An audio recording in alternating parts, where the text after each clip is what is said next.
Believe it or not, I built a house.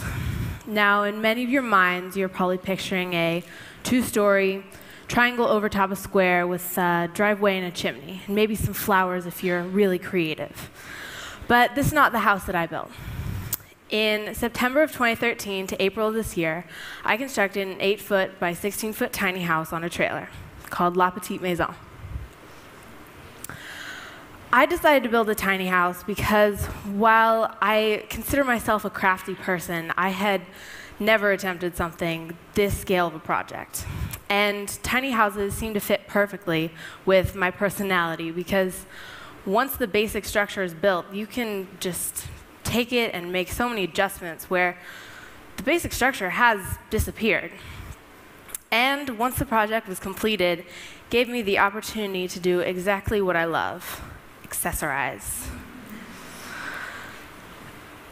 Now, I had to start off with a lot of research.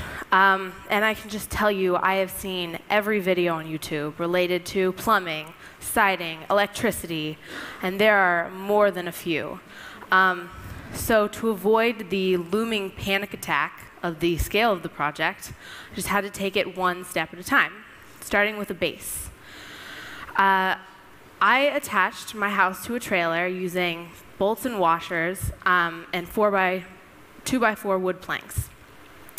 And I did this because my house needed to stay on the trailer going 20 miles an hour, let alone 60 on a freeway.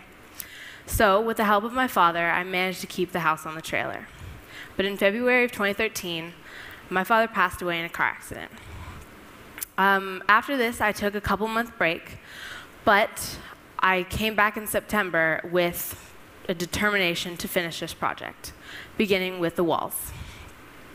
Framing was definitely a tough physical challenge, but I was extremely pumped to find out that my house was only 1 inch off square. Square meaning each of the corners was a 90-degree angle. This meant I only had to push the walls that were nailed to each other just a little bit to get it perfectly square. This made it extremely easy to move on to my next step, the loft. Board after board added to my loft, and finally it was completed. One of the most just infuriating parts of the entire project was probably the math.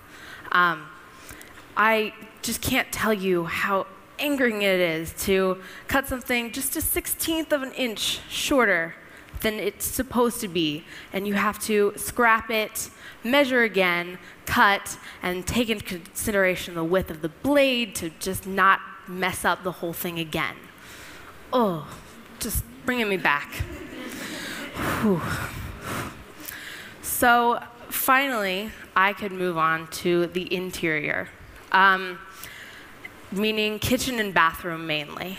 Now, these 2 rooms you might consider the most fun or even easy, but they were confusing as heck. Heck, that's the word.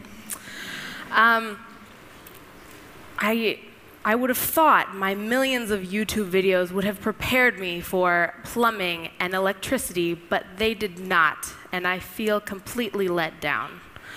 And I just, but finally, they were done. And I could move on to decorating. Oh, can't forget about the stairs. I mean, have you seen these things? Whew. I mainly had to guess with these things. And I had to build these stairs around a window with no framing that had the capability to shatter at any second, but completely worth it because look at them. They're amazing. They're amazing. Look at them. Keep your eyes on them. And so finally, my house was completed after the amazing stairs.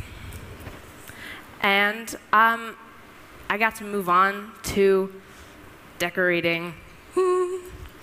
As much fun as building was, getting to pick out a fish pillow from IKEA was quite the rush, I have to say. But building this house gave me incredible things.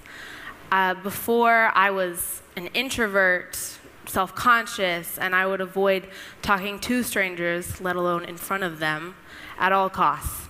But I got over that because of this house. I was able to speak at the White House at the first ever Maker Faire, and I gained a lot of self-confidence. Building this house and learning the skills to do so has prepared me for so many things, for what may come in my pathway next, which as of late is 4 years of high school, much to my mother's dismay. But I've been prepared for not only just high school, but real life as well. Thank you.